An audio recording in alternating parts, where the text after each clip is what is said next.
करण की बातें सुनकर शालिनी ने परेशान होकर उससे पूछा, क्या हुआ करण? तुझे ऐसा क्यों लग रहा है कि मधु शिमला वाली बात जानकर तुझसे नफरत करने लगेगी? मैं मधु को इतना तो जान ही चुकी हूँ कि वो एक बहुत समझदार लड़की है। अगर तू उसे सच बताएगा तो वो तुझ पर ट्रस्ट जरूर करेगी। और इस वीडियो में मुझे उसकी आंखों में भी वही प्यार नजर आ रहा है जो तेरी आंखों में उसके लिए है। प्लीज करण, एक बार उसे अपने दिल की बात बताकर तो देख। हो सकता है कि सब कुछ ठीक हो जाए। करण ने अपनी मम्मा की हथेली थामी और बोला, मम्मा, मैं जानता हूँ कि आप मुझसे बहुत प्यार करती हो और मुझे खुश देखना चाहती हो। मैं भी आपसे बहुत प्यार करता हूँ, इसलिए आपसे कभी कुछ नहीं छिपाता। मेरी हर सांस को आपसे बेहतर कोई नहीं समझ सकता, इसलिए मेरी बात को समझने की कोशिश कीजिए। ये शादी हो जाए, इसी में सबकी भलाई है, मेरी भी। आप मुझसे वादा कीजिए कि आप कभी भी मधु को कुछ नहीं बताएंगी, ना नंदिनी के बारे में और ना शिमला की उस रात के बारे में। प्लीज मम्मा, वादा कीजिए मुझसे। पर करण, तू, शालिनी ने इतना कहा तो करण उन्हें टोकते हुए बोला, प्लीज मम्मा, वादा कीजिए मुझसे, प्लीज। मधु पहले ही दर्द के साए में जी रही है। मैं उसकी तकलीफ और नहीं बढ़ाना चाहता, इसलिए उससे कुछ मत कहिएगा, प्लीज। ठीक है, शालिनी परेशान होकर बोली तो करण वहां से चला गया।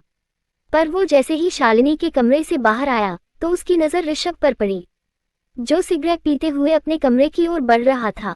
उसके हाथ में सिगरेट देखकर करण को मीरा की बताई बातें याद आ गई।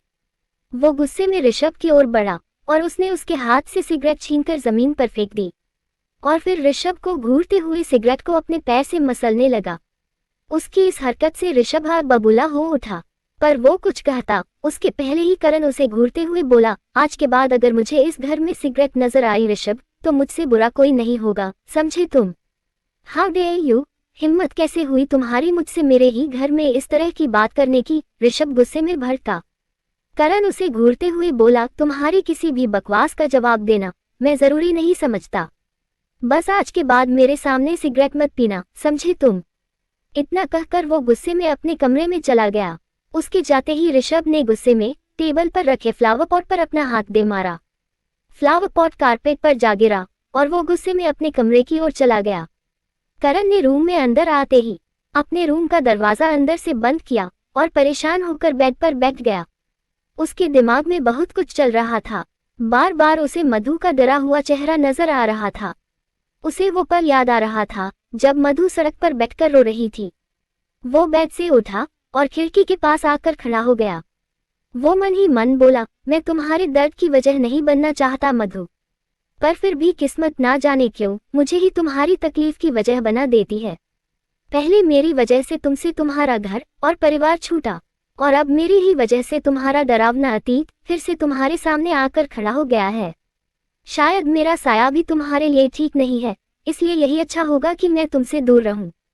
तुम मुझसे कहीं गुना ज्यादा बेस्ट डिजर्व करती हो और मैं तुम्हारे लायक नहीं हूं, इसलिए मैंने फैसला कर लिया है।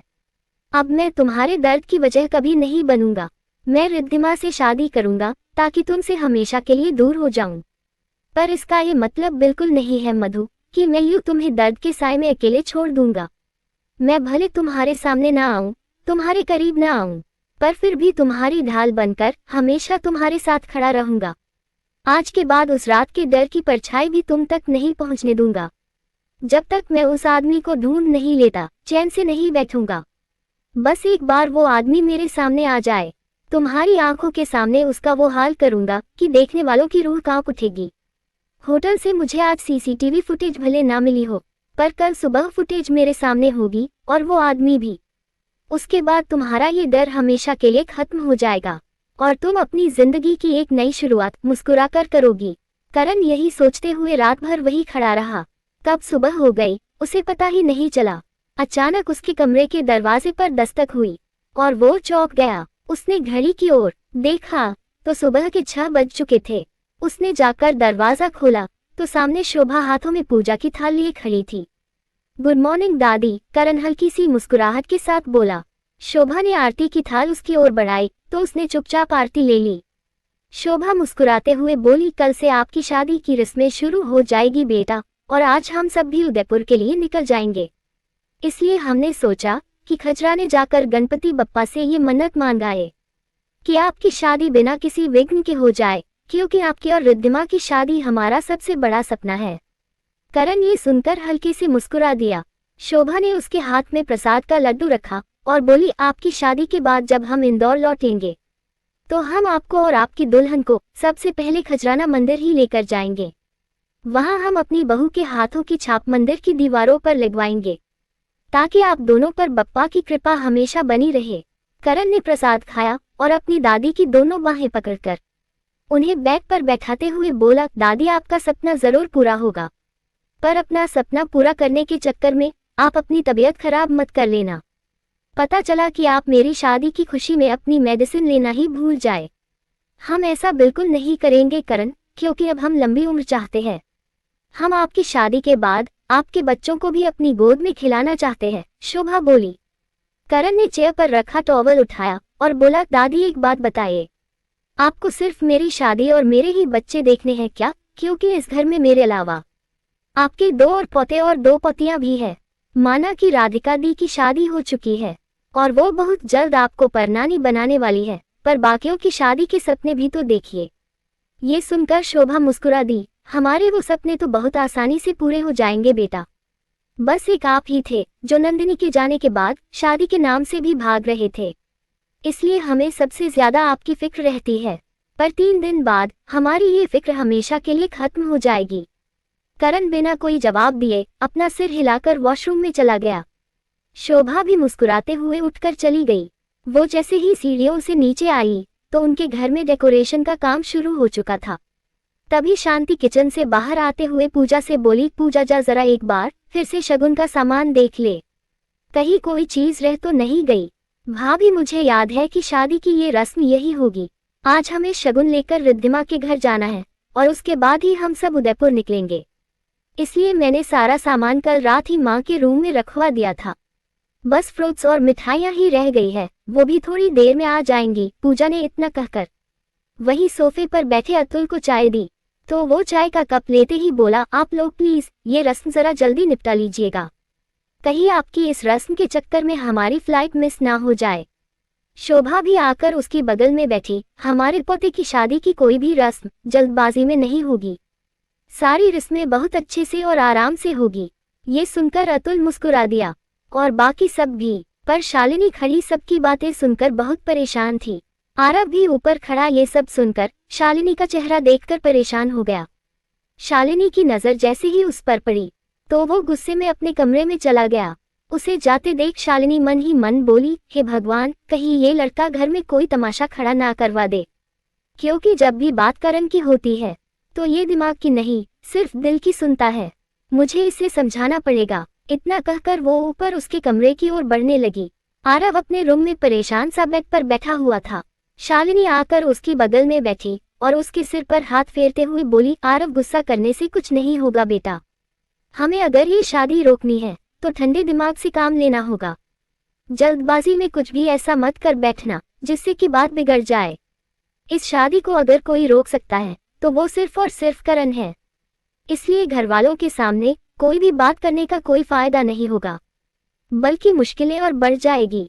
हमें बस कुछ ऐसा करना होगा जिससे करण और मधु खुद अपने प्यार का इकरार कर दे। अगर एक बार इन दोनों के दिल की बात इनकी जुबां पर आ गई तो करण खुद ये शादी रोक देगा। पर मोम, हम ये तो तब कर पाएंगे ना जब ये दोनों साथ होंगे। करण भैया तो आज ही उदयपुर जा रहे हैं और मधु हमारे साथ नहीं आएगी तो फिर हम उनके दिल की बात जुबां पर कैसे लाएंगे? आरव ने परेशान होकर पूछा। तुमसे किसने कहा कि मधु हमारे साथ उदयपुर नहीं आ रही है? शालिनी ने मुस्कुराते हुए पूछा।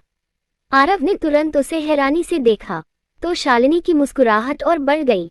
आरव ने उत्सुकता से पूछा, मतलब मधु भाभी हमारे साथ आ रही है? शालिनी ने हाँ में सिर हिला दिया तो आरव ने खुशी से उछलते हुए उन्हें गले लगा लिया और बोला, यू आर द ग्रेट छोटी मोम। शालिनी ने तुरंत उसकी ओर देखा और बोली, तूने तो अभी से मधु को अपनी भाभी मान लिया? हाँ, क्योंकि अब मैं मधु भाभी को अपनी भाभी बनाकर ही रहूंगा। मैंने तो भैया और भाभी को पास लाने का प्लान भी बना लिया है, आरव फट से बोला। पर तभी रोशनी दौड़ती हुई वहां आकर बोली, मैम साहब, मधु दीदी चली गई। शालिनी ये सुनकर हैरानी से उठ खड़ी हुई। चली गई? कहाँ चली गई? पता नहीं मैम साहब, आज सुबह जब मैं उन्हें चाय देने उनके कमरे में गई तो वो वहां नहीं थी। मैंने हर जगह उन्हें देखा पर वो नहीं मिली। बस उनके बैग पर एक खत रखा हुआ था जिस पर आपका नाम लिखा हुआ है, और ये करण भैया का कोट भी वही रखा हुआ था। रोशनी परेशान होकर बोली। शालिनी ने तुरंत उसके हाथ से लेटर लिया और उसे खोलकर पढ़ने लगी। आई एम सॉरी आंटी, जो मैं आपको बिना बताए जा रही हूँ, पर अगर मैं आपको बताती कि मैं अब आपके आउट हाउस में और नहीं रह सकती तो आप मुझे जाने नहीं देती। बस इसलिए आपसे बिना मिले ही जा रही हूँ। आपने मेरे लिए जो कुछ भी किया है आंटी, उसे मैं कभी नहीं भूलूंगी। माँ क्या होती है ये मैंने आपसे मिलने के बाद पहली बार महसूस किया है। मुझे इतने खूबसूरत एहसास को महसूस करवाने के लिए थैंक यू आंटी। आज आप सब करण साहब की शादी के लिए जा रहे हैं और मैं बिल्कुल नहीं चाहती कि मेरी वजह से उनकी और आपकी खुशियों में कोई कमी आए, इसलिए मेरे यहाँ से जाने में ही सबकी भलाई है। आप मेरी फिक्र मत कीजिएगा आंटी, क्योंकि अब मैं बिल्कुल ठीक हूँ और अपने लिए कोई ना कोई इंतजाम जरूर कर लूंगी। आप प्लीज अपना ख्याल रखिएगा। मधु। शालिनी खत पढ़ते ही परेशान हो गई। उन्हें परेशान देखकर आरव ने उनके हाथ से खत लिया और पढ़ने लगा। खत पढ़ने के बाद वो शालिनी के कंधे पर हाथ रखकर बोला, आप चिंता मत करिए छोटी मोम, मधु भाभी मिल जाएगी और हमारे साथ उदयपुर भी चलेगी। शालिनी ने बिना कुछ कहे उसके हाथ से खत और रोशनी के हाथ से करण का कोट लिया और गुस्से में वहां से चली गई। आरव भी उनके पीछे पीछे चल दिया। इधर करण ने अपने शूज पहनते हुए आदि को कॉल किया। आदि ने जैसे ही उसका नंबर देखा तो अपना फोन सिर पर मार लिया। अब ना जाने करण सर क्या ऑर्डर देने वाले हैं। आदि, करण खुराना के साथ काम करने से तो अच्छा होगा कि तू किसी जेलर का असिस्टेंट बन जा, वो तेरे लिए ज्यादा बेस्ट रहेगा। इतना कहकर उसने कॉल रिसीव की। Good morning sir. आदि, मधु आज जिस इवेंट कंपनी में इंटरव्यू के लिए जाने वाली है उसे वहां जॉब मिल जानी चाहिए, दूसरी ओर से करण बोला। ये सुनकर आदि की आंखें खुली की खुली रह गई और उसने करण से पूछा, पर कल ही तो आपने कहा था सर कि उसे वहां नौकरी नहीं मिलनी चाहिए, और आपके कहने पर ही मैंने वहां मधु को नौकरी ना देने के लिए कह दिया है। बार बार आप अपना फैसला क्यों बदल रहे हैं सर। ये सुनकर करण गुस्से में भड़का। तुम अच्छे से जानते हो आदि कि मुझसे सवाल करने वाले लोग मुझे बिल्कुल पसंद नहीं है, इसलिए जितना कहा है उतना करो, समझे तुम। यस सर, आदि ने घबराकर जवाब दिया तो करण ने कॉल कट कर दी। तभी शालिनी वहां आ गई। उन्हें देखते ही करण बोला, गुड मॉर्निंग मम्मा। शालिनी ने उसके गुड मॉर्निंग का कोई जवाब नहीं दिया और करण को घूरते हुए बोली, मधु आउट हाउस से चली गई है करण। ये सुनते ही करण के हाथ से उसका जूता छूट गया और वो उठकर हैरानी से अपनी मम्मा की ओर देखने लगा। तभी आरव भी वहां आ गया। शालिनी गुस्से में उससे बोली, जरूर कल रात तूने ही उससे कुछ ऐसा कहा होगा जो वो इस तरह बिना किसी से कुछ कहे घर छोड़कर चली गई है। करण ने कोई जवाब नहीं दिया, उसे बस बीती रात की सारी बातें याद आने लगी। तभी शालिनी ने गुस्से में उसकी बांह पकड़ी और बोली, करण मैं चाहे तेरी खुशी के लिए कुछ भी करूं, पर तूने शायद दर्द के साथ जीने की आदत डाल ली है, इसलिए तो तुझे खुशी रास नहीं आती। पर आज मेरी एक बात तू बहुत अच्छे से सुन ले, अगर इस बार तूने मधु के साथ कोई भी बदतमीजी की होगी तो मैं तुझे कभी माफ नहीं करूंगी। सुना ना तूने, मैं तुझे माफ नहीं करूंगी। इतना कहकर उसने गुस्से में कोट और खत दोनों उसके हाथ में थमा दिए और वहां से चली गई। पर आरव कुछ देर वही खड़ा करण को देखता रहा और फिर बिना कुछ कहे वहां से चला गया। उसके जाते ही करण परेशान होकर बेड पर बैठ गया। उसने कोट बैग पर रखा और मधु का खत पढ़ने लगा। खत पढ़ते ही उसने अपनी आंखें बंद कर ली, पर आंखें बंद करते ही उसे मधु के साथ बिताए लम्हे याद आने लगे। उसने बैग पर रखे अपने कोट को उठाया और उसे चूमते हुए बोला, मुझे लगा ही था मधु कि कल रात जो हुआ उसके बाद तुम्हारा फैसला यही होगा, पर मैंने ये नहीं सोचा था कि तुम इतनी जल्दी ये फैसला ले लोगी। कम से कम एक बार मुझे तुम्हें जी भर के देख तो लेने देती। इतना कहते ही उसकी आंखों से आंसू बहने लगे। तभी उसकी नजर अपने कोट की जेब से बाहर आ रहे एक खत पर पड़ी। करण ने तुरंत वो खत निकाला और कोट बैग पर रखकर उठ खड़ा हुआ।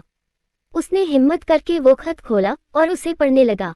मैं नहीं जानती करण साहब कि ये कौन सी डोर है जो हम दोनों को बार बार एक दूसरे के करीब खींच लाती है, पर कल रात मैं इतना जरूर जान गई हूँ कि अब मेरा यहाँ रहना ना आपके लिए ठीक है और ना मेरे लिए।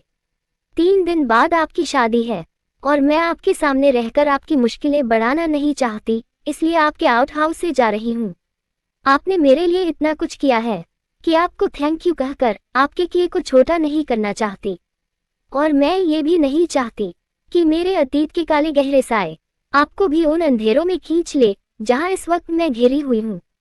इसलिए मेरा यहाँ से जाना और जरूरी हो गया है। कल रात अतीत के कुछ पल आंखों के सामने आते ही मेरी आंखों के आगे अंधेरा सा छा गया था, और इस अंधेरे में आपने मेरा साथ दिया था।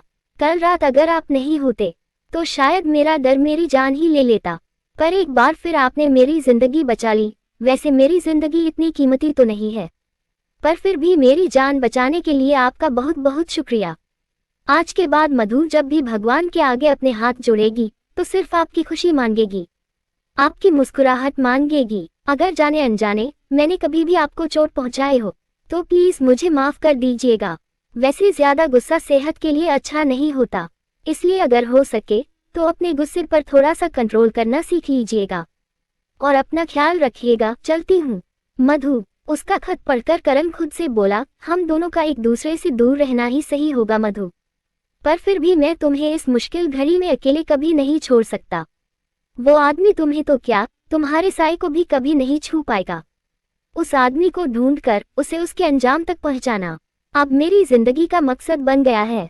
इसलिए जब तक वो आदमी मुझे मिल नहीं जाता मैं तुमसे दूर ही सही, पर तुम मेरी नजरों के सामने रहोगी। इतना कहकर उसने फिर से आदि को फोन किया। आदि ने जैसे ही उसकी कॉल देखी तो तुरंत कॉल रिसीव की। जी सर। आदि, मधु कहाँ है? करण ने अपना वॉलेट उठाकर जेब में रखते हुए पूछा। तो आदि ने तुरंत जवाब दिया, सर कल रात से ही मैंने आपके सिक्योरिटी गार्ड को उनके आसपास रहने को कह दिया था। वो इस समय एक शिव मंदिर में है और आपके सिक्योरिटी गार्ड उसके आसपास ही है।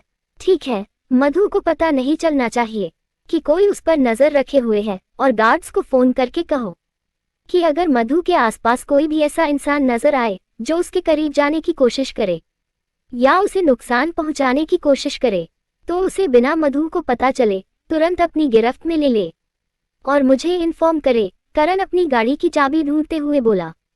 जी अभी कह देता हूँ, पर सर कोई प्रॉब्लम है क्या? आदि ने डरते हुए पूछा। करण ने टेबल की ड्रॉर में से चाबी निकालते हुए जवाब दिया, आदि इस वक्त मुझे एक बहुत जरूरी काम से होटल रेडिशन पहुंचना है, इसलिए मेरे मधु तक पहुंचने से पहले उसे कोई चोट न पहुंचे ये तुम्हारी जिम्मेदारी है। अगर मेरे उस तक पहुंचने से पहले उसे एक खरोंच भी आ गई तो मैं तुम्हें कभी माफ नहीं करूंगा। इसलिए अब तुम अपना सारा काम छोड़कर मधु के आसपास रहोगे। जी सर, मैं अभी मंदिर के लिए निकल जाता हूँ, आदि अपने घर से बाहर आते हुए बोला। और ये बात किसी को पता नहीं चलनी चाहिए, किसी को भी, मतलब किसी को भी नहीं, समझे तुम? Yes sir. आदि के इतना कहते ही करण ने कॉल कट कर दी। वो गाड़ी की चाबी लेकर अपने कमरे से बाहर आया और तेजी से सीढ़ियों से नीचे आने लगा। उसे इतनी तेजी से जाते देख बलदेव ने पूछा, करण इतनी सुबह सुबह कहाँ जा रहे हो? करण के कदम रुक गए। वो उनकी ओर देखकर बोला, डैड मैं किसी जरूरी काम से बाहर जा रहा हूँ। बलदेव आगे कुछ और पूछते उसके पहले ही करण वहां से चला गया। करण, बलदेव ने उसे रोकना चाहा, पर करण उनकी आवाज अनसुनी करके चला गया। उसके जाते ही बलदेव ने गुस्से में शालिनी से पूछा, तुम्हारे बेटे को आज ऐसा कौन सा जरूरी काम आ गया है शालू, जो उसे ये भी परवाह नहीं है कि थोड़ी देर में हमें चेतन के घर शगुन लेकर जाना है? शालिनी तुरंत बोली, मुझे नहीं पता है कि वो किस जरूरी काम से गया है, पर मुझे इतना जरूर पता है कि वो टाइम पर अपने आप व्यास हाउस पहुंच जाएगा। बलदेव उसे घूरते हुए अपने कमरे में चले गए। उनके जाते ही शालिनी मन ही मन बोली, कहीं करण मधु को ढूंढने तो नहीं गया है। हे भगवान, अगर ऐसा हुआ तो ये लड़का तब तक नहीं लौटेगा जब तक ये मधु को ढूंढ नहीं लेगा, और अगर करण शगुन की रस्म में टाइम पर नहीं आया तो इसके डैड मुझसे सवाल करेंगे। अब मैं क्या करूं? इधर मधु हाथ जोड़े महादेव के सामने खड़ी थी। उसकी आंखों से आंसू भी बह रहे थे। वो भगवान की मूर्ति को देखकर मन ही मन बोली, मैं जानती हूँ कि उन्हें भूलना मेरे बस में नहीं है, और न ही अब उनके बिना जीना मेरे बस में है, क्योंकि कल रात जो कुछ भी हुआ उसके बाद मैं ये बात बहुत अच्छे से जान चुकी हूँ कि मैं उनसे प्यार करने लगी हूँ। जब किसी लड़की को पहली बार ये एहसास होता है कि उसे किसी से प्यार हो गया है तो वो पल उसकी जिंदगी का सबसे खूबसूरत पल होता है। उसके चेहरे पर खुशी होती है, पर मेरी आंखों में आंसू है, क्योंकि मुझसे तो आपने किसी से प्यार करने का हक शिमला की उस तूफानी रात में ही छीन लिया था। पर जब आपने मुझसे ये हक छीन ही लिया था तो क्यों आप मेरे दिल में उनके लिए ये एहसास ले आए हैं? और ले ही आए थे तो किसी ऐसे इंसान को ही मेरी जिंदगी में क्यों लेकर आए जो पहले से ही किसी और का हो चुका है? क्यों किया आपने मेरे साथ ऐसा? क्यों किया महादेव? इतना कहकर वो रोते हुए वही जमीन पर बैठ गई और फूट फूट कर रोने लगी। मंदिर में आते जाते लोग उसे रोते हुए देख रहे थे। मधु ने लोगों को खुद को देखते देखा तो खुद को संभाल कर फिर से उठ खड़ी हुई। उसने अपने आंसू पोंछ लिए और फिर से महादेव के सामने अपने हाथ जोड़े और मन ही मन बोली, जब से मैंने होश संभाला है, खुद को दर्द और तकलीफों के साए में घिरा पाया है, पर फिर भी मैंने आपसे कभी कोई शिकायत नहीं की। आपका दिया हर दर्द मैंने मुस्कुरा कर सहा है, पर अब इस दर्द को कैसे सहूं? बताइए भगवान, कहाँ से लाऊं इतनी हिम्मत? कैसे खुद को इस दर्द की कैद से आज़ाद करूं? कैसे भूलूं उन्हें? आंखें बंद करती हूँ तो वो नजर आते हैं, आंखें खोलती हूँ तो वो सामने खड़े होते हैं। मैं जहाँ भी जाती हूँ आप किसी न किसी रास्ते उन्हें मेरे सामने लाकर खड़ा कर देते हो। तो कैसे और कब तक छिपाऊं मैं उनसे ये बात कि मैं उनसे बहुत प्यार करती हूँ और नहीं जी सकती हूँ उनके बिना। मैं आज यहाँ आपसे करण को मांगने नहीं आई हूँ महादेव, क्योंकि मैं ये बात जानती हूँ कि वो किसी और के हैं और मेरे कभी नहीं हो सकते। करण और मधु समुंदर के उन दो किनारों की तरह हैं जो कभी एक दूसरे से नहीं मिल सकते। अगर आप मुझे करण नहीं दे सकते हो महादेव, तो कम से कम उन्हें अपने दिल में बसाकर जिंदगी की एक नई शुरुआत करने में मेरी मदद ही कर दीजिए। मुझे उनसे इतनी दूर ले जाइए जहां उनका एहसास भी मुझ तक ना पहुंच पाए और मेरा साया भी उन्हें ना छू पाए। मैंने इस दर्द के साथ जीने का फैसला कर लिया है महादेव, पर मैं नहीं चाहती कि उन पर मेरे दर्द की परछाई भी पड़े। इसलिए आज मैंने उनका घर हमेशा के लिए छोड़ दिया है और उनकी जिंदगी से दूर जाने का फैसला भी कर लिया है। इसलिए आज अगर मुझे नौकरी नहीं मिली तो मैं हमेशा के लिए ये शहर छोड़ दूंगी, चली जाऊंगी मैं यहाँ से हमेशा हमेशा के लिए। लेखिका कविता वर्मा। अगर आपको मेरी लिखी कहानियाँ पसंद आ रही है और आप इस कहानी को आगे भी पढ़ना और सुनना चाहते हैं तो मेरे चैनल को लाइक करें, शेयर करें और आज ही सब्सक्राइब भी करें।